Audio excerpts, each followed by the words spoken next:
خصوصاً مفتی ابن مفتی شیخ الحدیث والتفسیر حضرت علامہ مولانا مفتی انوار حنفی صاحب دامت برکاتہم العالیہ اور تمام سنی بھائیوں، السلام علیکم۔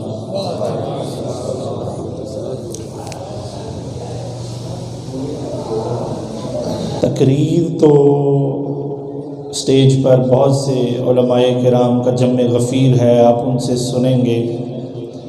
میرا مقصد چونکہ مفتی صاحب کا حکم تھا، حاضری لگوانا میرا مقصد ہے۔ دعا ہے اللہ تعالیٰ آپ کی اور میری حاضری اپنی بارگاہ میں قبول و منظور فرمائے۔ ایک دفعہ جو سنی ہے وہ درود پاک بآواز بلند پڑھ دیجیے۔ الصلاۃ والسلام علیک یا سیدی یا رسول اللہ وعلی آلک واصحابک یا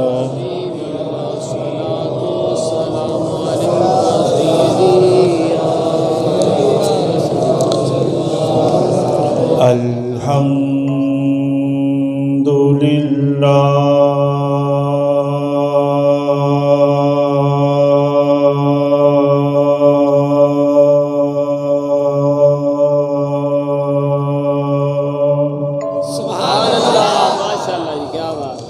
الحمد للہ وکفی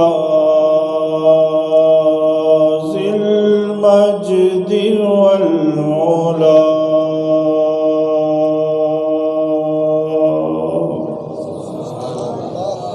خالق الارض والسماء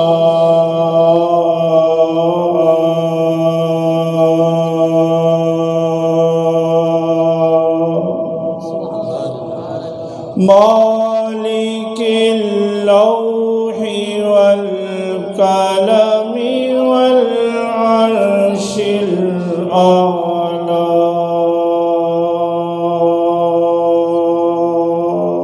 سبحان اللہ الذي هو واحد أحد صمد فرد وتر حي قيوم مؤمن محيمن سميع علیم خبیر دائم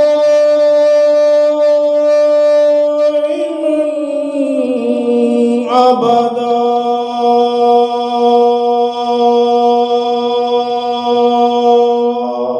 سبحان اللہ والصلاة والسلام على سيدنا ومولانا وحبيبنا وطبيبنا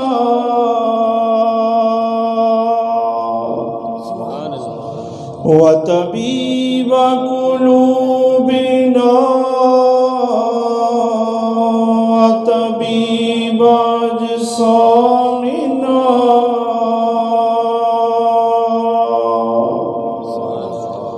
وطبيب عيوننا وطبيب أجسادنا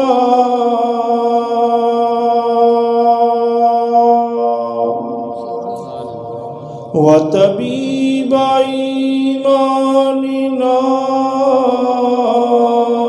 ورؤوفنا ورحيمنا وكريمنا وملجأنا ومأوانا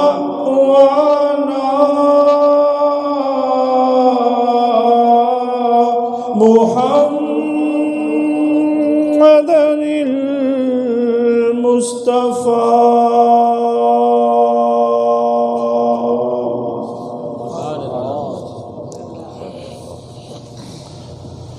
وعلى آله وأصحابه وأهل بيته وأولياء أمته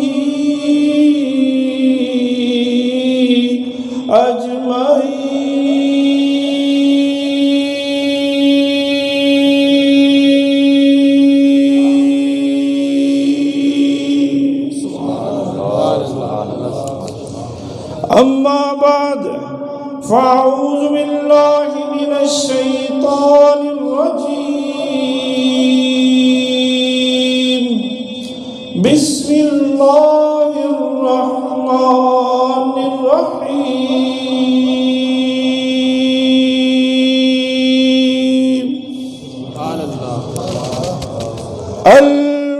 المؤمنون والمؤمنات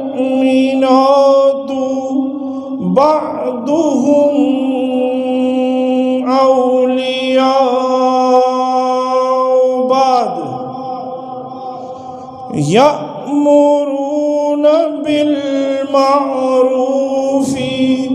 وينهون عن المنكر ويقيمون الصلاة ويؤتون الزكاة ويطيعون الله ورسوله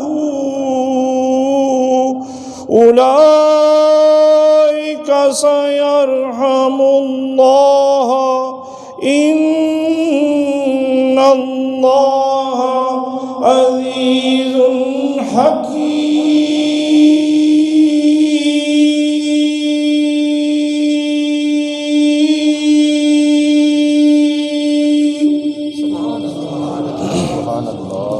آمنت بالله صدق الله مولانا العظيم وبلغنا رسوله الكريم النبي الأمين ونحن على ذلك لمن الشاهدين والشاكرين والحمد لله رب العالمين.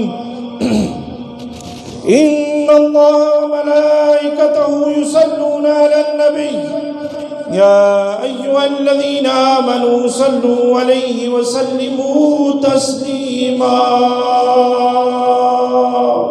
درود شریف بآواز بلند. السلام علیکم سیدی یا رسول اللہ وعلی آلک واصحابک یا حبیب اللہ صلاۃ والسلام علیکم سیدی یا نور. تمام محامد و محاسن اللہ تعالی وحدہ لا شریک کے لائق ہیں. وہ خدائے بزرگ و برتر جو اپنی ذات میں بھی یکتا ہے، جو اپنی صفات میں بھی یکتا ہے. بے شک سبحان اللہ ماشاء اللہ کیا بات. جو شخص، جو جن، جو انسان خدا کو اس کی ذات میں یا اس کی صفات میں شریک مانے وہ مسلمان نہیں ہو سکتا.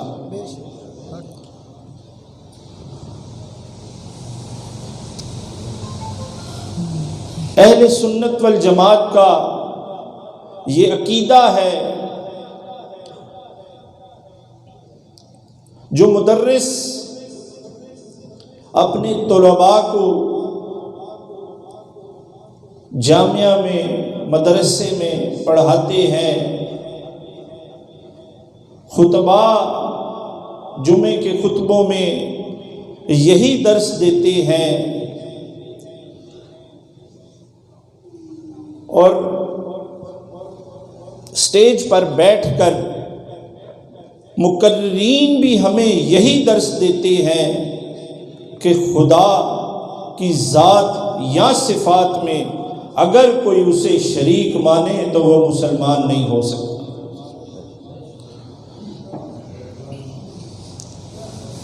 ہم پر سنیوں پر یہ الزام لگایا جاتا ہے کہ دیکھیں جی یہ نبیوں ولیوں کو خدا مانتے ہیں، رب مانتے ہیں، تو ہم برسر منبر، برسر مسجد یہ اعلان کرتے ہیں کہ معبود الہ صرف ایک ہے، ہم نہ کسی نبی کو الہ مانتے ہیں، نہ کسی ولی کو الہ مانتے ہیں، نہ کسی فقیر کو الہ مانتے ہیں، نہ کسی پیر کو الہ مانتے ہیں۔ یہ ہمارا اعلان ہے، اور یہی عقیدہ ہمیں محمد مصطفیٰ، سب پڑھو، صلی اللہ علیہ وآلہ وسلم نے بتایا، فرمایا وَإِلَٰهُكُمْ إِلَٰهٌ وَاحِدٌ لَا إِلَٰهَ إِلَّا هُوَ الرَّحْمَٰنُ الرَّحِيمُ۔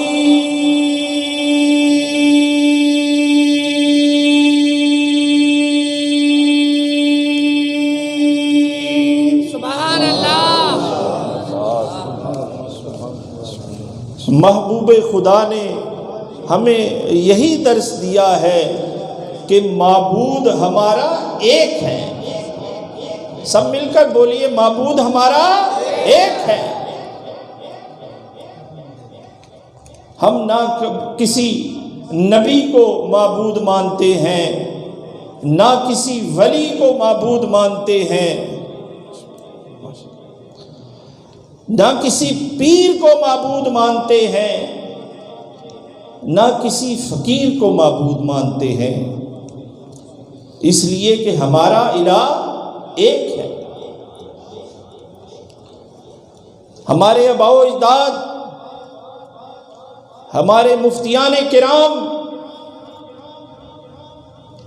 مشرق سے لے کے مغرب تک، شمال سے لے کے جنوب تک، یہاں تک کہ انسان جہاں جہاں بستے ہیں، میرے سنی بھائی جہاں جہاں بستے ہیں، وہاں پر جا کے میرے آباء و اجداد نے تقاریر کی، اور وہاں کے سنیوں سے پوچھا، بتاؤ سنیوں، تم جو میلاد مناتے ہو اور جو یا رسول اللہ کا نعرہ لگاتے ہو اور پھر پیروں کے مزاروں پر جاتے ہو، تمہارے نزدیک خدا کا تصور کیا ہے؟ سب نے یک زبان ہو کر ایمان رکھتے ہوئے کہا کہ مولانا ہمارا ایمان یہ ہے کہ خدا ایک ہے۔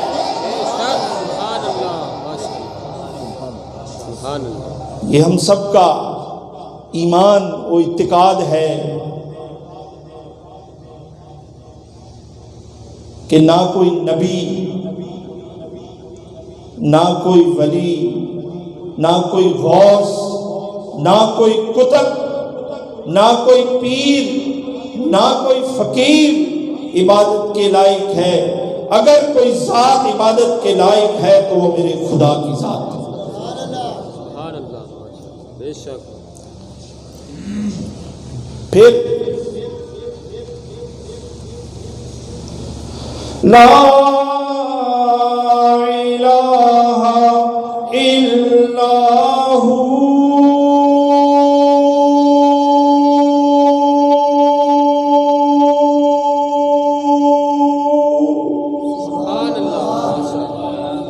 تو پھر لا الہ سے نفی کس چیز کی ہوتی ہے؟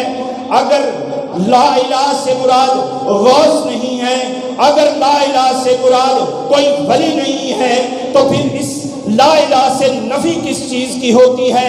تو میرے محبوب نے فرمایا کہ اس لا الہ سے نفی ان جھوٹے خداؤں کی ہوتی ہے، ان جھوٹے رب کی ہوتی ہے جو کعبے کے اندر پڑے ہوئے تھے۔ 360 بت جن کو کافر اپنا خدا مانتے تھے، لا الہ سے نفی ہوتی ہے تو ان جھوٹے خداؤں کی ہوتی ہے۔ کوئی کعبے کے اوپر پڑا تھا، کوئی کعبے کے اندر پڑا تھا، کوئی کعبے کے باہر پڑا تھا، کسی نے اپنا رب لکڑی کا بنایا ہوا تھا، کسی نے اپنا رب چاندی کا بنایا ہوا تھا، کس نے اپنا رب کوئی بہت زیادہ امیر تھا تو اس نے سونے کا بنایا ہوا تھا، لیکن میرے کملی والے نے فرمایا لا الہ الا ہو،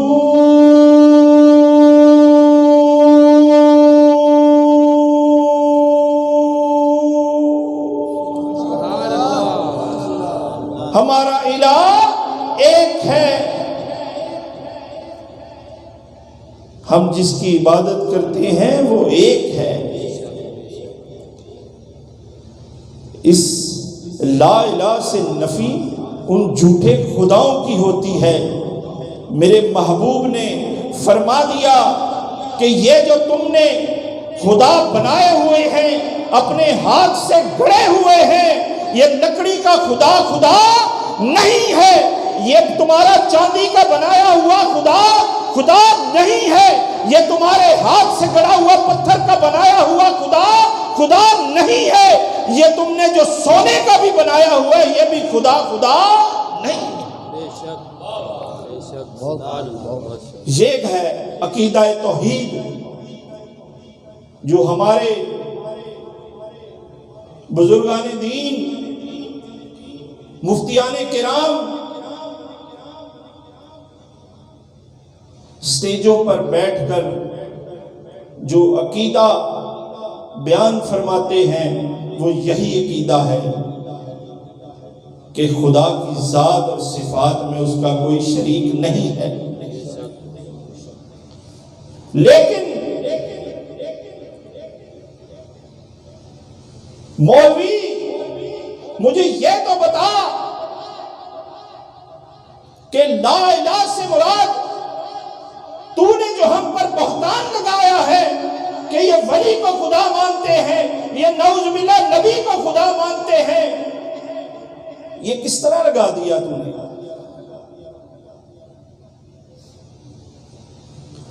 حضور صلی اللہ علیہ وآلہ وسلم کی ذات نے جب ہمیں بتا دیا لا الہ الا ہو کی ضرب جب لگ گئی تو عقیدہ توحید ثابت ہو گیا۔ ہمارے نزدیک الہ صرف ایک ہے، چاہے کوئی نبی ہو، چاہے کوئی غوث ہو، چاہے کوئی کتب ہو، چاہے کوئی ولی ہو، چاہے کوئی 11ویں والا ہو، کوئی 12ویں والا ہو، خدا کے معبود صرف ایک ہے۔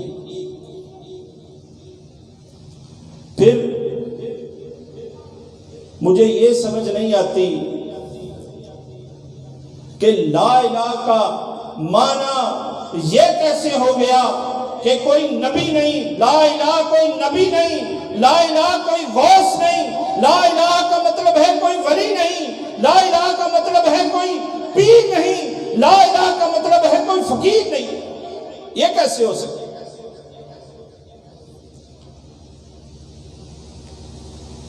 میں تمہاری وہ سڑی ہوئی، وہ گلی ہوئی لغت دیکھنا چاہتا ہوں جس میں لا الہ کے معنی یہ ہے کہ کوئی غوث نہیں، لا الہ کے معنی یہ ہے کہ کوئی پیر نہیں، لا الہ کے معنی یہ ہے کہ کوئی فقیر نہیں۔ میں تمہاری وہ سڑی ہوئی لغت بھی دیکھنا چاہتا ہوں۔ کوئی ذی شعور سے ذی شعور، کوئی عقل رکھنے والا، کوئی جاہل بھی یہ گمان نہیں کر سکتا کہ لا الہ کے معنی یہ ہے نبی نہیں، لا الہ کے معنی یہ ہے کوئی غوث نہیں، لا الہ کے معنی یہ ہے کہ کوئی ولی نہیں۔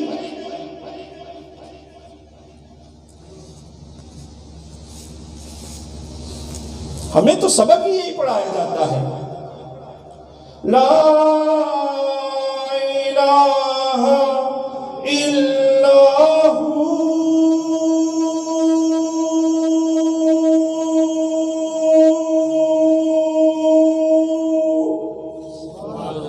ہمیں تو سبق ہی یہی پڑھایا جاتا ہے کہ کوئی معبود نہیں سوائے اللہ کے۔ اب یا اللہ یہ تو بتا، یہ تو سمجھ آ گئی کہ لا الہ کے معنی یہ ہے کہ صرف تو ہی رب ہے، تو ہی معبود ہے، تیری ہی عبادت کی جائے اور تیرے ساتھ کسی کو شریک نہ ٹھہرایا جائے۔ لیکن یا اللہ یہ مومنین کا، یہ ولیوں کا ہمیں سٹیٹس تو بتا۔ تو فرمایا، خود قرآن میں لکھ دیا، المؤمنون والمؤمنات بعضهم اولیاء بعض۔ تم یہ نہ سمجھنا کہ یہ لا الہ سے مراد کوئی ولی ہے، لا الہ سے نفی کسی غوث کی ہوتی ہے، لا الہ سے نفی کسی پیر فقیر کی نہیں ہوتی۔ یہ جو پیر فقیر ہیں، یہ مومنین، یہ مومنات ہیں، یہ تو آپس میں ایک دوسرے کے مددگار ہیں، یہ ایک دوسرے کے مددگار ہیں۔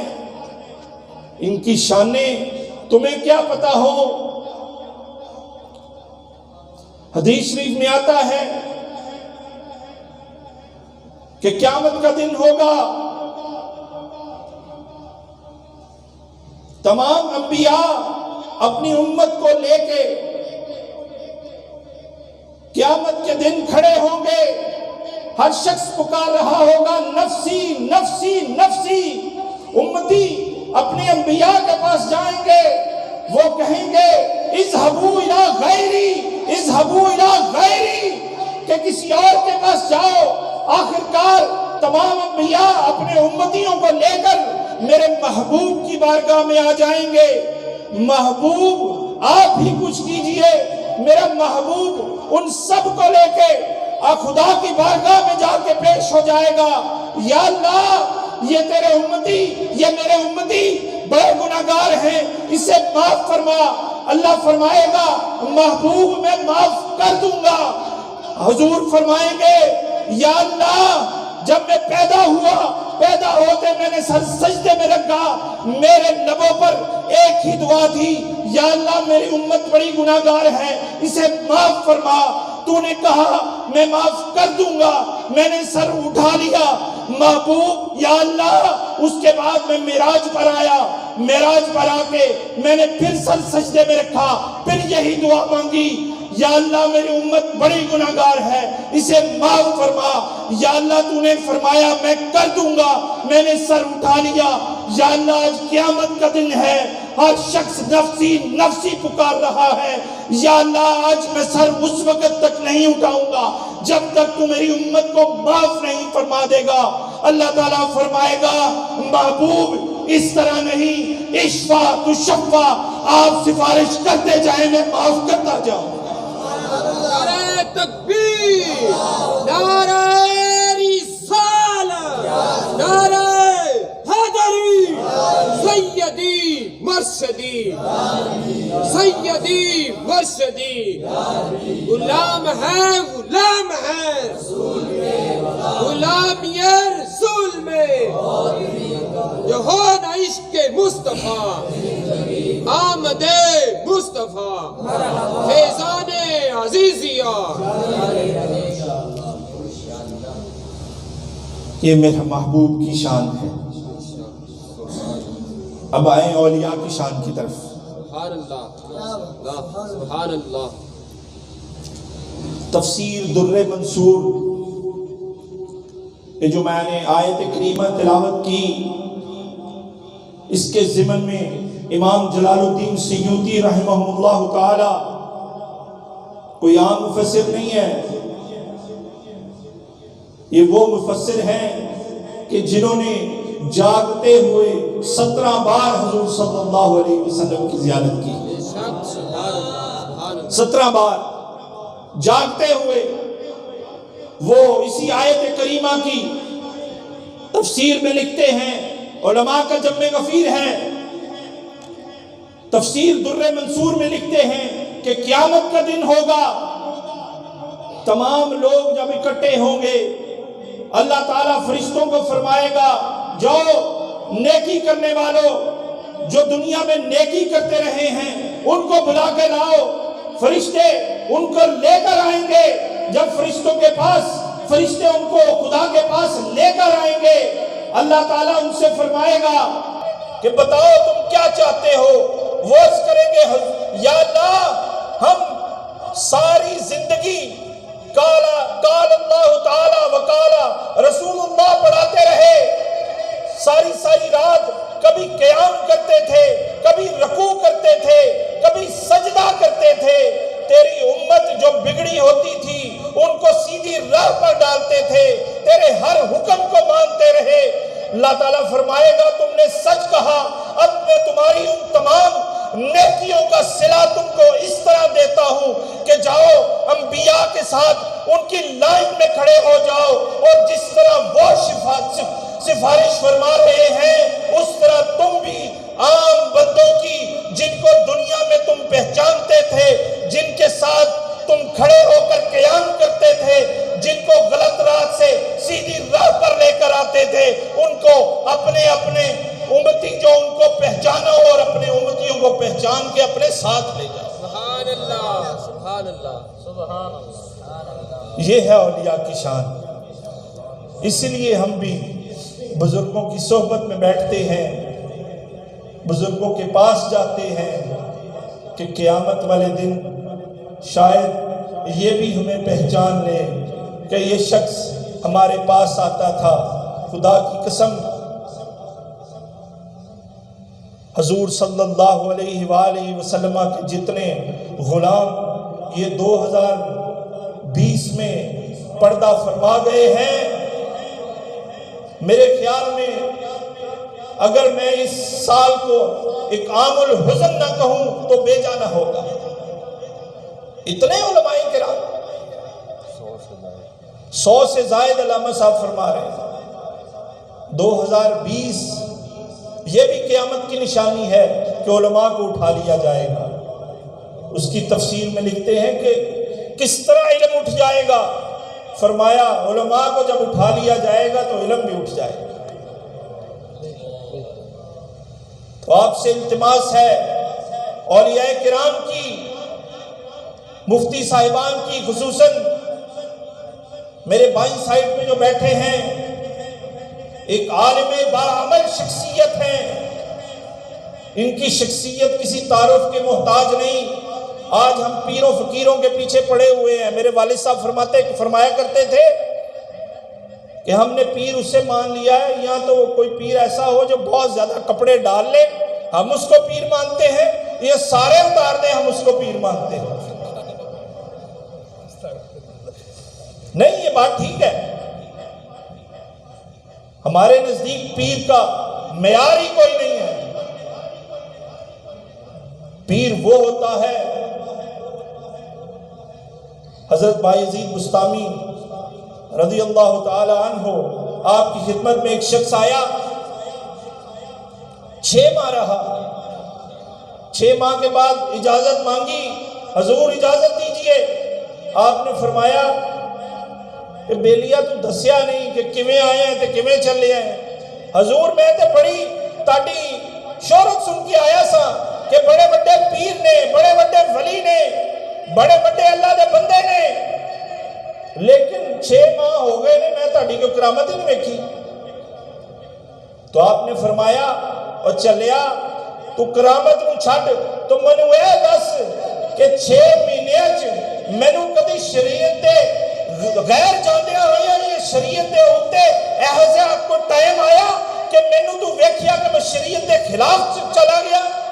انہیں کہا نہیں، آپ نے فرمایا اس تو بڑی کرامت کی ہو سکتی ہے۔ سبحان اللہ، نعرہ تکبیر، نعرہ رسالت، نعرہ حیدری، اللہ محمد چاریار حاجی خواجہ قطب فرید۔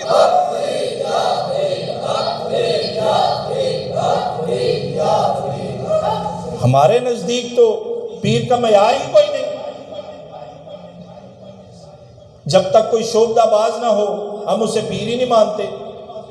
سن لو، پیر کی سب سے بڑی کرامت یہی ہے کہ وہ شریعت مطہرہ پر عمل کرے۔ جو پیر شریعت پر عمل نہیں کرتا وہ پیر نہیں ہو سکتا۔ وہ شوبدہ باز تو ہو سکتا ہے، پیر نہیں ہو سکتا۔ تو اس لیے علماء کی قدر کریں، جو بقیہ سلف رہ گئے ہیں ان کی قدر کریں۔ علامہ مولانا محمد خادم رضوی صاحب میرے استاد رحمت اللہ تعالی، وہ فرماتے تھے کہ پترو میرے جاوے نہیں لبنا، تو ایک وقت آئے گا کہ جب آپ زمین کے گوشے گوشے میں جا کر ڈھونڈیں گے ہمیں کوئی عالم مل جائے، آپ کو عالم نہیں کوئی ملے۔ اس لیے جو علماء رہ گئے ہیں ان کی قدر کریں۔ وہ پیر ہی نہیں ہے جس کے پاس علم نہ ہو۔ علم کے بغیر کوئی پیر ہی نہیں ہے۔ وہ شوبدہ بازی ہو سکتی ہے، پیر کوئی ایسا نہیں ہو سکتا جو عالم نہ ہو، اور عالم بھی ایسا جو باعمل ہو، جو اگر آپ کو کہے کہ بیٹا صبح فجر کی نماز پڑھا کرو اور خود سارا دن بسترا توڑتا رہے، وہ پیر نہیں ہو سکتا۔ وہ پیڑ تو ہو سکتا ہے، پیر نہیں ہو سکتا۔ پیر وہی ہے، عالم باعمل وہی ہے جو خود پہلی صف میں کھڑا ہو اور پھر آپ کو کہے کہ ہاں اب فجر کے لیے آؤ، ہاں اب ظہر کے لیے آؤ، ہاں اب عصر کے لیے آؤ، ہاں اب مغرب کے لیے آؤ، ہاں اب عشاء ادا کرو، ہاں آؤ میرے ساتھ پڑے ہو، میں تمہیں تہجد کی نماز پڑھاتا ہوں۔ وہ پیر ہوتا ہے۔ پیر تھے تو میرے غوث اعظم رضی اللہ تعالیٰ عنہ پیر تھے۔ آپ پیرانے پیر تھے، آپ کی عادت مطہرہ تھی کہ چاند کی پہلی رات کو آپ حلقہ ارادت میں شامل کرتے تھے، اور آپ کی طاقت کا یہ عالم تھا کہ 11ویں دن جب 11 دن گزر جاتے تھے تمام اشخاص سامنے بٹھاتے تھے، ایک ہی نظر کرتے تھے، ولی بنا دیتے تھے۔ یہ ہوتا ہے پیر۔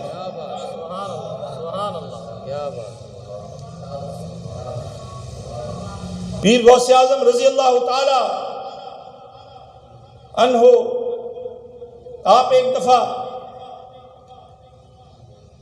اپنے معمولات سے پہلے آدھا گھنٹہ، یعنی اگر 12 بجے اٹھتے تھے یا 1 بجے اٹھتے تھے تو 12 بجے اٹھ پڑے۔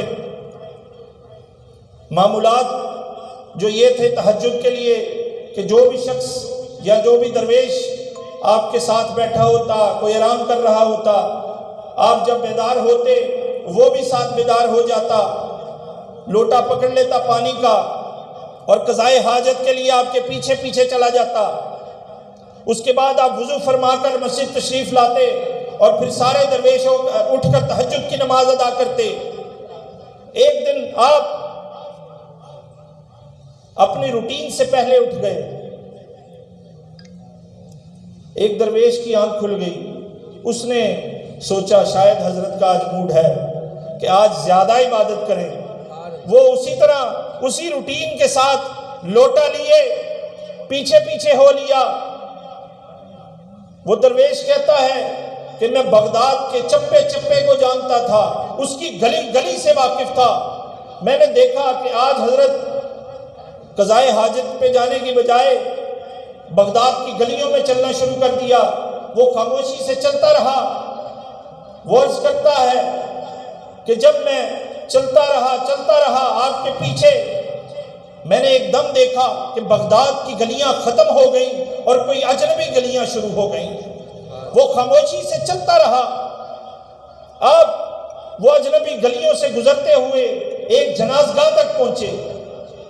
جنازگاہ میں جا کر دیکھا کہ لوگوں کا جم غفیر موجود ہے، اور جب انہوں نے میرے پیران پیر کو دیکھا تو سب کھڑے ہو گئے کہ غوث اعظم آ گئے، غوث اعظم آ گئے. جب دیکھا وہ درویش کہتا ہے میں نے دیکھا آگے ایک جنازہ پڑا تھا. غوث اعظم رضی اللہ تعالیٰ عنہ نے مصلی امامت پہ کھڑے ہوئے اس کا جنازہ ادا کیا. جنازہ ادا کر جب جانے لگے تو لوگوں نے آپ کا دامن تھام لیا. سبحان اللہ. حضور یہ تو اب انتقال اس شخص کا تو انتقال ہو گیا ہے، اب ہمیں اس جیسا کوئی عنایت فرمائیں. آپ باہر نکلے، ایک گھوڑ سوار جا رہا تھا. سبحان اللہ. آپ نے اس کو روکا، حکم دیا نیچے اترو. وہ نیچے اتر آیا. آپ نے اس سے فرمایا پڑھو لا الہ الا اللہ لا الہ الا اللہ لا الہ الا اللہ محمد رسول اللہ صلی اللہ علیہ وسلم. آپ نے اسے کلمہ پڑھایا، مسلمان کیا. وہ شخص جو گھوڑ سوار تھا جب کلمہ پڑھ لیا تو ان لوگوں کو اس کا ہاتھ تھام کر فرمانے لگے یہ لو اس کے بدلے اس کو رکھ لو. سبحان اللہ. یہ لو اس کے بدلے اس کو رکھ لو. وہ درویش خاموشی سے اس نے آپ کو تنگ نہیں کیا، آپ کو مخاطب نہیں کیا، بس سارا نظارہ کرتا رہا. وہ درویش بیان کرتا ہے کہ پھر اسی طرح حضور غوث اعظم اسی اجنبی گلیوں سے ہوتے ہوئے ایک دم اس طرح ہوا کہ منظر تبدیل ہوا. غوث اعظم رضی اللہ تعالیٰ عنہ بغداد کی گلیوں میں چلنا شروع ہو گئے. سبحان اللہ. سبحان اللہ. وہ درویش اسی طرح ہیں، پیچھے چلتا جا رہا ہے. چلتے مسجد آ گئی. مسجد جب پہنچے تو پیچھے مڑ کر دیکھا تو خود فرمایا وہ تمہیں تھے ہیں. اور نے عرض کی تھی حضور آپ تے نال نہیں پھرے ہوتے میں نے بھی پوچھ دے ہو میں تھے ہیں.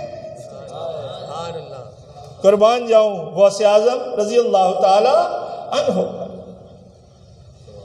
اس نے بڑے پیار سے پوچھا حضور میں آپ کے ساتھ تھا، اب اس راز جو آپ نے سارے امور سر انجام دیے ان رازوں سے پردہ بھی اٹھائیے.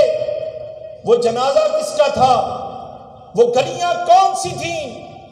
تو قربان جاؤں میرے غوث اعظم رضی اللہ تعالی عنہ پر آپ فرمانے لگے کہ بغداد سے ہوتے ہوئے میں اصفہان کی گلیوں میں چلا گیا. سبحان اللہ. ایک پیر میرے پیر کا بغداد کی گلیوں میں، دوسرا اصفہان کی گلیوں. سبحان اللہ. آپ فرماتے ہیں کہ میں اصفہان کی گلیوں میں گیا. اس نے کہا حضور وہ جنازہ کس کا تھا؟ آپ نے فرمایا وہ جنازہ ایک کتب کا تھا. اس نے اپنے عزیز و اقارب کو اور ہمسایہ لوگوں کو یہ وصیت کی تھی کہ میرا تجہیز و تکفین کرنے کے بعد میرا جنازہ پڑھانے کی کوشش نہ کرنا، میرا پیر آ کے میرا جنازہ آپ پڑھائے گا. سبحان اللہ. نعرہ تکبیر، نعرہ رسالت، نعرہ حیدری، تاجدار ختم نبوت، زندہ باد، تاجدار ختم نبوت، زندہ باد، لبیک یا رسول اللہ، لبیک یا رسول اللہ. فیضان عزیز یا شریف، فیضان عزیز یا شریف. حضور غوث اعظم رضی اللہ تعالی عنہ عرض کر رہا تھا. اس نے کہا حضور پھر آپ جنازہ پڑھانے کے بعد باہر نکلے تو وہ جو گھوڑے پر جا رہا تھا وہ شخص کون تھا؟ آپ نے فرمایا وہ ایک یہودی تھا. کون تھا؟ یہودی تھا. اس نے عرض کی حضور اس پر اتنا کرم. آپ نے فرمایا میں نے اس کو حکم دیا ٹھہر جاؤ تو وہ ٹھہر گیا. میں نے اس کو پھر حکم دیا کہ نیچے اترو. اس نے میری فرما برداری کی, وہ نیچے اتر آیا. اس کے بعد میں نے اس کو کہا کلمہ پڑھو, تو اس نے کلمہ پڑھ لیا. جب وہ کلمہ پڑھ چکا تو مجھے اس کی فرما برداری اتنی پسند آئی, میں نے ایک نظر کی اس کو قطب بنا دیا. اور اس جو انتقال ہوئے ہوئے کتب کی جگہ اس کو ان لوگوں کے سپرد کر دیا. اب وہ یہاں ٹھہرا نہیں, وہ درویش یہاں رکا نہیں. اس نے کہا حضور اتنا موج, آج آپ کا دریائے موجہ زن ہے.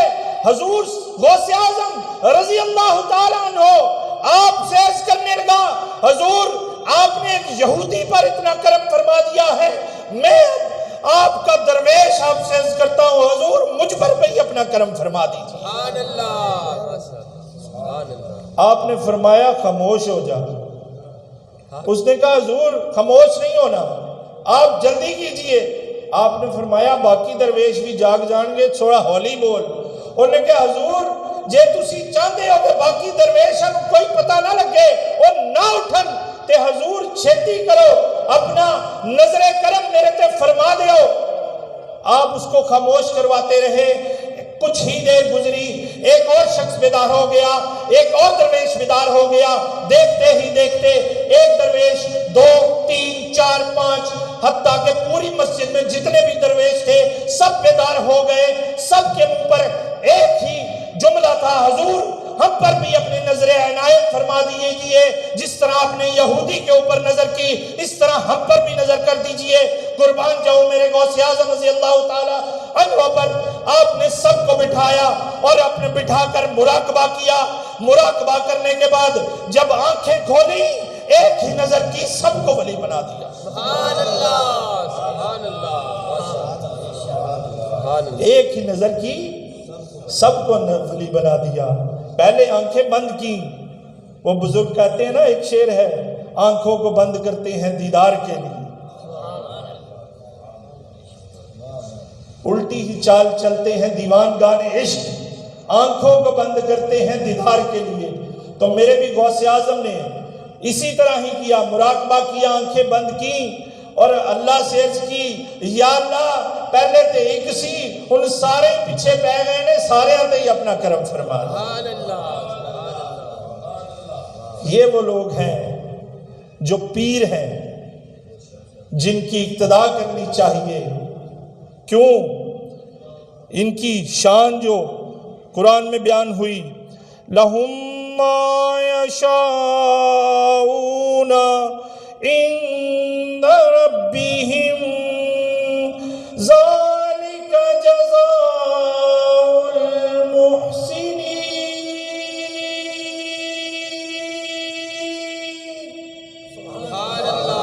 یہ وہ لوگ ہیں جن کو کچھ مانگنا نہیں پڑتا.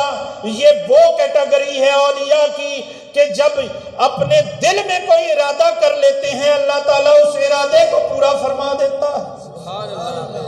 یہ پیر ہیں, یہ وہ لوگ ہیں کہ جن کو فالو کرنا ہے, جن کی اقتداء کرنی ہے, جن کے پیچھے چلنا ہے, جن کی زندگی کو مشعل راہ بنا کر ہم نے اپنی زندگیاں گزارنی. پیر ہیں تو میرے داتا پیا پیر ہیں, خواجہ معین الدین چشتی اجمیری. آپ جب داتا صاحب کے حضور آئے, چلتے چلتے کسی ولی کو کھوجتے کھوجتے جب لاہور پہنچے, داتا کی نگری پہنچے, تو دیکھا نظر اٹھا کر, کیونکہ آپ خود بھی ولی تھے, دیکھا کہ بابے کو تے خزانے ہی پڑے پہ, خزانے دے انبار لگے. تو دل میں سوچا کہ شاید میرے پر بھی کوئی نظر کرم ہو جائے. بیٹھے, 1 دن بیٹھے, 2 دن بیٹھے, 3 دن بیٹھے, 4 دن, حتیٰ کہ 40 دن گزر گئے, داتا صاحب نے نظر ہی نہ کی. اٹھے 40 دن کے بعد جب جانے لگے تو سیڑھیوں پر ایک بزرگ ملے، فرمایا کدھر چلے ہو؟ آپ نے اس بزرگ کو عرض کی میں تے ایس آس نہ لایا سا، اس امید سے آیا تھا کہ چل کر بابے کے جو خزانے ہیں، جو فیوز و برکات ہیں، اس میں سے اپنے حصے کے فیوز و برکات لے لوں گا، لیکن یہاں پر آ کے پتہ چل رہا ہے کہ بابا تے بڑا ڈاڈا ہے، بابا تے بڑا ڈاڈا ہے، گنڈ دا بڑا پکا ہے، خزانیاں چو دیندہ کچھ نہیں۔ اس بزرگ نے فرمایا چلو آؤ میں تمہارے ساتھ مل کر عرض کرتا ہوں، شاید ہماری بات مان جائیں۔ خواجہ معین الدین چشتی اجمیری جو اجمیر سے چلے تھے اس آس سے کہ داتا کی نگری سے کچھ نہ کچھ ملے گا، وہ آخری امید لیے واپس مڑے، تھوڑا سا ہی آگے چلے تھے، پیچھے مڑ کر دیکھا وہ بزرگ غائب ہو گئے۔ اس نے کہا، خواجہ معین الدین چشتی اجمیری رحمہ اللہ تعالیٰ نے سوچا کہ شاید وہ آگے نکل گئے، میں پیچھے رہ گیا ہوں۔ وہ آگے آگے چلتے ہوئے جب قبر انور پر نظر پڑی تو سب سے پہلے جو داتا نے اپنے خزانوں میں سے ایک خزانہ دیا وہ کشف قبور تھی۔ آپ کو کشف قبور ہوا، دیکھا کہ داتا صاحب جس قبر انور میں تشریف فرما ہے وہ وہی بزرگ ہیں جو ان کو سیڑھیوں سے لے کر آئے، اور فرمایا معین الدین میں تے تینوں یہ دسنا چاہتا سا کہ جدوں نظر کرنی ہوئے تے ولی پیر کامل جڑا ہوندا ہے نا، وہ کسے چلیاں دا کسے عبادتہ دا محتاج نہیں ہوندا، جو موڑ چ بیٹھا ہوئے کوئی نظر کرتا ہے ولی بنا چھڑتا ہے۔ تو میرے داتا نے نظر کی، ایک ہی نظر میں سلطان الہند بنا دیا، اور فرمایا جاؤ وہاں جا کر لوگوں کو خدا کی راہ پر لے کر آؤ۔ تو اسی لیے تو جاتے جاتے لکھ گئے، گنج بخش فیض عالم مظہر نور خدا، سب مل کر پڑھ لیں، گنج بخش فیض عالم مظہر نور خدا، نا کی سارا پیر کامل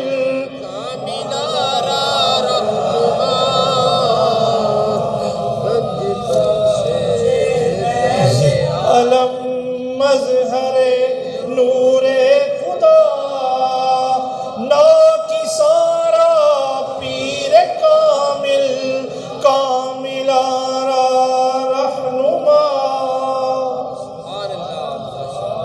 یہ شان ہے پیروں کی، یہ شان ہے فقیروں کی، ایک ہی نظر کرتے ہیں اور سارے میل دھو کر ایک ہی نظر میں ولی بنا چھوڑتے ہیں۔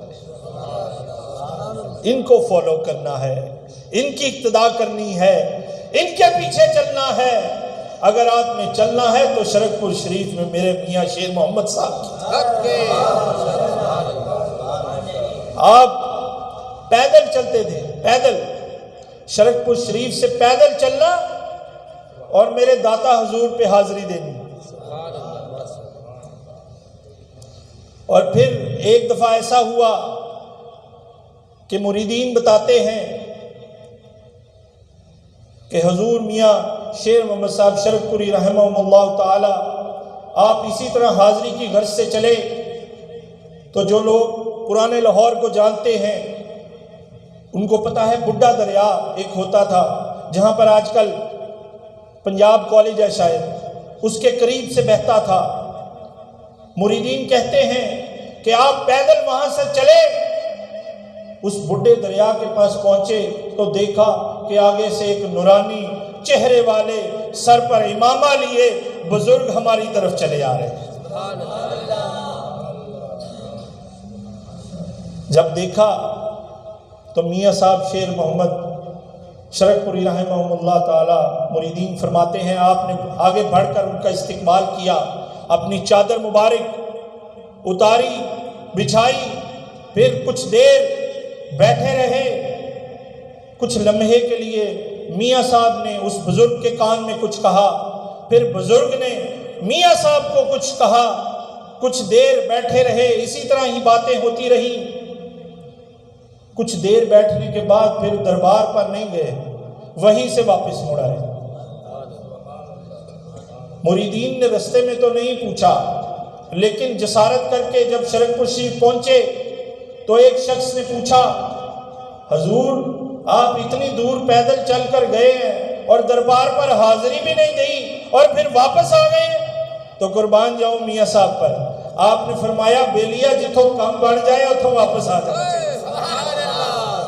جتوں کم بن جائے اتوں واپس آ جانا چاہیے۔ اس نے پھر جسارت کی، حضور وہ بزرگ کون تھے جو آپ کو ملے، آپ نے ان کے کان میں کچھ کہا، انہوں نے آپ کے کانوں میں کچھ کہا۔ اس بزرگ نے عرض کی اور میاں صاحب شرک پوری رحمت اللہ علیہ فرمانے لگے، پہلے پسو پیش کی۔ جب مریدین نے اصرار کیا، آپ نے فرمایا وہ بزرگ داتا صاحب تھے۔ اس نے کہا حضور اتنی کرم فرمایا ہے، اتنے رازوں سے پردہ اٹھایا ہے، تو ایک پردہ اور اٹھا دیجئے، آپ نے ان کے کان میں کیا کہا اور انہوں نے آپ کے کان میں کیا کہا؟ تو میاں صاحب فرمانے لگے، میں نے ان کے کان میں عرض کی حضور یہ غلام جو چل کر آ رہا تھا تو آپ کو آنے کی کیا ضرورت تھی؟ تو میاں صاحب نے فرمایا کہ میں نے جب یہ کہا تو داتا صاحب داتا حضور نے میرے کان میں فرمایا کہ میں کیا بیلی اڈی دوروں ہر روز میں نو سلام کرن آندا ہے، آج میرا دل کرتا ہے کہ میں آپ جا کے نو استقبال کرنا۔ زندہ باد زندہ باد زندہ باد تکبیر اللہ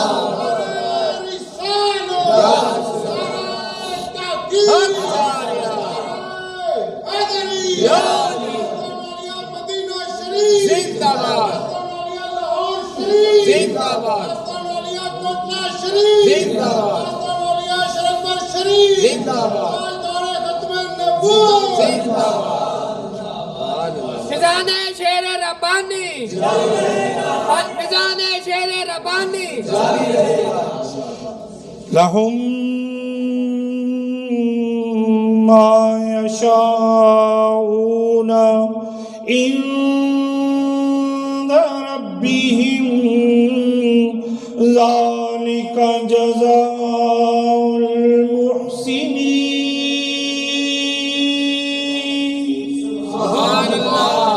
یہ وہ بزرگان دین ہیں کہ ان کو دعا کے لیے ہاتھ نہیں اٹھانے پڑتے، یہ اپنے دل میں ارادہ کر لیں، اللہ تعالیٰ اس ارادے کو ہی پورا کر دے۔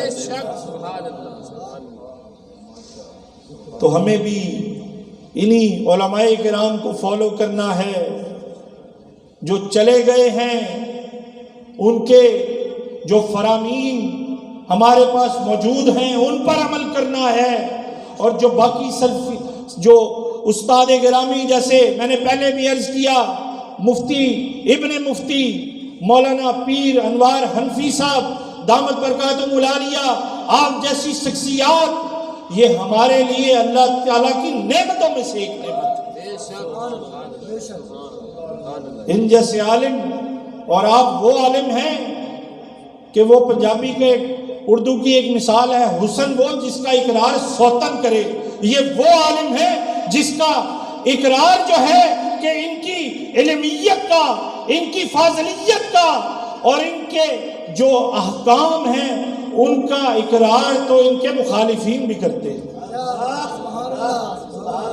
مثال ہے نا، اس طرح میں نے آپ کو پہلے عرض کیا، حسن وہ جس کا اقرار سوتن کرے، سوتن کہتے ہیں دوسری بیوی کو، تو دو بیویاں جو ہوتی ہیں وہ آپس میں کبھی بھی دوست نہیں ہو سکتی، تو وہ آپس میں ایک دوسرے کا مغائر ہوا کرتی ہیں، وہ کبھی ایک دوسرے کے حق میں بیان نہیں دیتی، لیکن جب حسن کوئی ایسا ہوتا ہے تو دوسری عورت بھی مجبور ہو جاتی ہے۔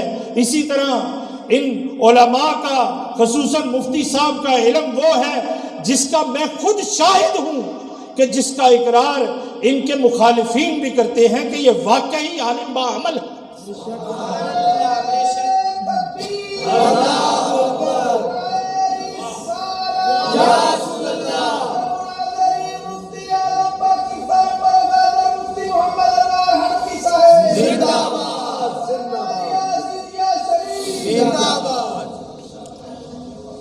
میرے والد صاحب، والد گرامی شیخ الحدیث و تفسیر حضرت علامہ مولانا محمد عبد التواب صدیقی رحمۃ اللہ تعالی، مجھے یاد ہے کئی مناظروں میں میں ان کے ساتھ تھا، جب بھی کوئی بد مذہب انہیں چیلنج کرتا تھا، جو سب سے پہلے جس شخصیت کو فون جاتا تھا وہ مفتی صاحب کی شخصیت، سب سے پہلے وہ مفتی صاحب کو کال کرتے تھے، مفتی صاحب بد مذہبوں نے چیلنج کیا ہے، مجھے آپ کی ضرورت ہے، آپ تشریف لے آئیے۔ میں نہ میرے والد صاحب کو کوئی شوق تھا کہ کسی کی میں ایسی جھوٹی تعریف کروں، کوئی نعرے تکبیر لگانے کے لیے یا پیسے لینے کے لیے تعریف نہیں کر رہا، یہ ایک جنون بات ہے جو میں اپنے دل سے آپ کو کہہ رہا ہوں۔ خدا را علماء کی قدر کریں، مفتی صاحب کی قدر کریں، یہ آپ کے علاقے میں موجود ہیں، ان سے فیوز و برکات حاصل کریں۔ اللہ تعالیٰ وحدہ لا شریک ہمیں آپ کو علماء کی قدر کرنے کی توفیق اور شوق عطا فرمائے۔ وما علینا الا البلاغ۔